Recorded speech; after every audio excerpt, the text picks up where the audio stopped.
What's up, Warriors? Today we're going to talk about product life cycle. Now, you may be asking, why product life cycle now? Why not before? Why not later? Why are we talking about it when we're talking about operations? The truth is, we could talk about it at any time. We're talking about it now because operations is one of the considerations we need to take when we're thinking about what phase we're in the product life cycle. Which brings me to my next point. There are 4 phases of the product life cycle: the birth phase, the growth phase, the maturity phase, and the decline or the death phase, which arguably is potentially no longer a phase and we should consider it differently, but we'll talk more about that. So, back to the product life cycle in general. Let's think about this. We don't have to, nor should we, only apply it to products and production. We should think about it in terms of services and what we provide. So let's not get hung up on the terms. Just because we're talking about product life cycle, we could also apply it to services, landscaping, haircuts, entertainment, the sports industry, and so on and so forth. And particularly healthcare operations. Notice that immediate relevance to what's going on. So, let's start with the birth phase or the introduction phase. The main thing about this phase is we're not going to produce that much. As a matter of fact, we're going to produce as little as we possibly can. The reason for that is because during this phase, we're concerned about design. Specifically, does it meet the customer specifications? Does it meet the voice of the customer? Does it meet what customers need? We also don't know how demand is going to go. The technical term for this is we don't know where and how demand is going to be realized. So what we try to do during this phase is focus on getting feedback. We produce a little bit, we get it out there, we get feedback on the design, and we go from there. We do a number of pilots, we do a number of prototypes, we do things to minimize the amount we invest in going into production, quote, all in or whole hog right off the bat.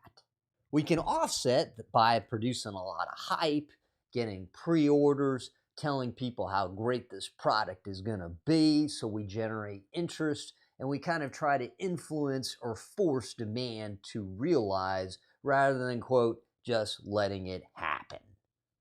A lot of marketing folks would call that the 4 Ps, and of course now there's 7 Ps, and we all know how that goes, but I think you get the idea. All right, I think I've made the point that during this phase, we're not going to produce that much. And the other thing just to understand is that this phase is arguably the most costly phase. And you may think, why is it so costly? We're not producing that much. Well, the point is that during the introductory or the birth phase of any business, any product, any service, we're going to spend more money than we make. We're going to have to spend money on marketing. We're going to have to spend money on fixed costs such as facilities and production materials and other machines and capabilities. And we're not going to get that revenue right away because we're not producing that much. So, on to the growth phase. Now, the thing about the growth phase is that it almost is a transition between the birth phase and the maturity phase. That's right. We're producing more than we produced during the birth phase, but we're not totally all in yet because demand is still being realized. We don't know where that's going to occur, and we still got to influence that, and we still want to not necessarily take our time, but just be cautious. Onward to the maturity phase. Now, the thing about the maturity phase is everyone likes to talk about this phase. Business, from a larger perspective, but just within the operations management discipline, this is the phase that everyone almost likes to jump to as if the other two introductory and growth phases didn't happen. And we want to get down to business here, pun intended. We want to talk about how we can optimize things. Optimize is the big buzzword. In plain English, it means finding all the little right tweaks and balances we have to make and can make to really maximize quality production, maximize value to the customer while minimizing cost. As you can see, these are very exciting topics, but they're very hard to talk about in phases that precede this phase. So for example, if we tried to talk about optimizing cost in the birth phase, it really doesn't make much sense. While we want to be mindful of cost, we don't want to just throw cost out the window, we're going to lose money in the introductory phase. Hopefully we don't lose that much, but we're still going to spend more money than we make. In the maturity phase, we have mass production, we have demand that's realized, so we have a very constant cycle, and we can do all sorts of cool things. We could do things like lean, which we'll talk about in several weeks, but the point of lean is to drive down cost while keeping that volume to the customer high. We can do all sorts of total quality management, of which lean might be a part. We can also do things like just-in-time delivery. Because our demand is certain, we can bring in raw materials just when we need them for production.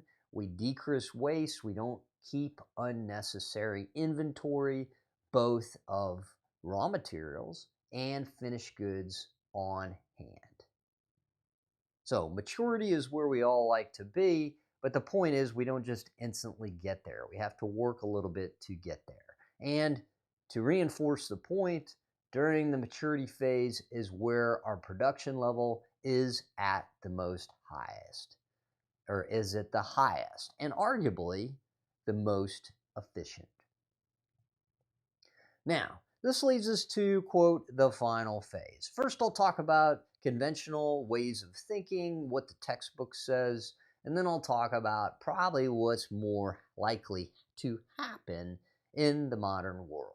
The conventional thinking is that most products at some point reach an end of their life cycle. And so here we want to produce less of those products. That's right. We kind of want to divorce ourselves from the product. We don't want to just shut off things right away, but we kind of want to wean ourselves off of the production process. That means people, skills, capacity, machine, raw materials that we've invested in to date. And of course, the trick in business is to see and forecast, really look out on the horizon and understand when this time might occur. When we think about some products that kind of meet this demand, one that might come to mind is kind of a flip phone, although there's still probably a market out there for flip phones. Won't really talk about the kind of folks that use flip phones, but anyway, I think more relevant is the idea that from a business perspective, more than just foreseeing the decline of products, we want to see this phase more as a repurpose phase that transitions us to the next birth phase of a product. So what does that mean?